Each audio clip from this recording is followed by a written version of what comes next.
A medida provisória que regulamenta as apostas esportivas foi publicada hoje e as empresas serão taxadas em 18% e os apostadores pagarão imposto de renda sobre o prêmio. Vamos conversar com Yasmin Costa porque ela tem mais detalhes dentro de toda a política do governo de aumentar a arrecadação agora também nesses sites de apostas. Yasmin, bem-vinda, boa tarde. Boa tarde para você também, Piotr, para todo mundo que está com a gente. Exatamente. Essa é mais uma sinalização do governo na tentativa de buscar um aumento na arrecadação. Essa questão envolvendo as apostas esportivas já vinha sendo especulada, já vinha sendo sinalizada que efetivamente esses sites passariam, melhor dizendo, a ser taxados. Inicialmente, a taxação seria de 16%, que era a sinalização do governo, mas efetivamente essa medida provisória traz uma taxação de 18%. E, inclusive, a justificativa é porque houve um aumento do percentual de repasse para o Ministério dos Esportes. Inclusive, a gente fez uma artezinha para a nossa audiência entender, Piotr, como vai ficar essa divisão, para onde vão esses 18%.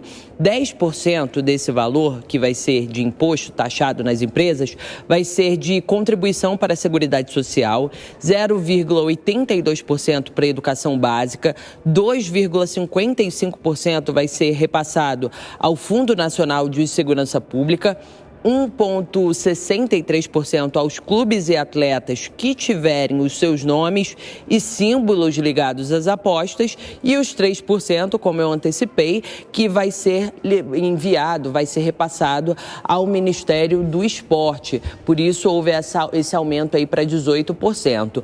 Claro, também tem uma série de regras trazidas nessa medida provisória. Por exemplo, Piotr, estão proibidos de fazer apostas pessoas menores de 18 anos que trabalham nessas casas de aposta com acesso ao sistema da loteria de cota fixa que podem influenciar o resultado. Essa é uma tentativa, inclusive, de reprimir, de interferir na possibilidade de interferência, de acabar com a possibilidade de interferência, melhor dizendo, dentro das apostas, que inclusive é tema de uma CPI aqui dentro da Câmara dos Deputados, e isso vem também na medida provisória. O ponto é, medida provisória, a gente sabe, a gente traz aqui na programação da Jovem Pan, tem força de lei, começa a valer, já está valendo imediatamente, tem um prazo de 60 dias, prorrogado por mais 60, ou seja, 120 dias para o Congresso Nacional analisar, se não perde a validade. O ponto principal que trago aqui para você, Piotr, é o seguinte, esse assunto já estava sendo debatido aqui dentro do Congresso Nacional.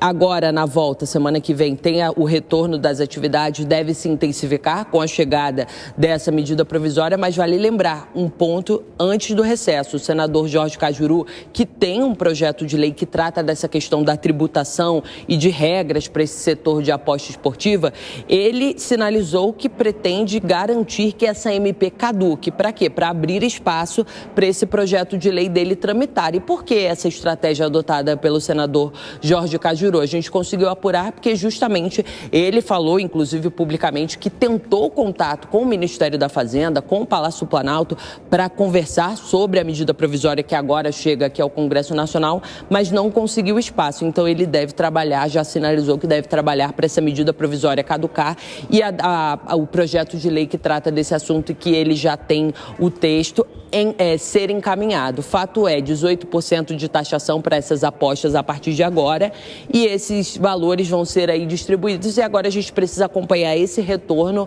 dos parlamentares aqui para ver como eles vão fazer, se eles vão realmente deixar essa medida provisória caducar e perder o efeito, ou vão efetivamente trabalhar pela aprovação dela. A gente segue acompanhando, eu volto com você. Muito obrigado, Yasmin. Detalhe que, Yasmin, só para a gente retomar, qual é o prazo de uma medida provisória mesmo, que ela pode ser prorrogada também, não é? Isso mesmo, Piotr, 60 dias por mais 60, ou seja, o total, ali já finalizando a prorrogação, 120 dias. Tá, muito obrigado, Yasmin. 120 dias, vamos lá, dividido por 30, são 4 meses. 4 meses em que o governo consegue uma arrecadação gigantesca. Só que medida provisória tem uma coisa, ela entra em vigor exatamente na sua publicação e tem força de lei. Uma vez que ela deixe, por exemplo, de existir daqui a 4 meses, como é que fica essa situação de que o governo já arrecadou esse dinheiro? Teria que devolver? Porque o projeto de lei é muito mais claro em relação a isso. Óbvio que o projeto de lei tem todo um processo para ser votado, tem uma discussão no Congresso Nacional. Ou seja, o governo está governando com medida provisória.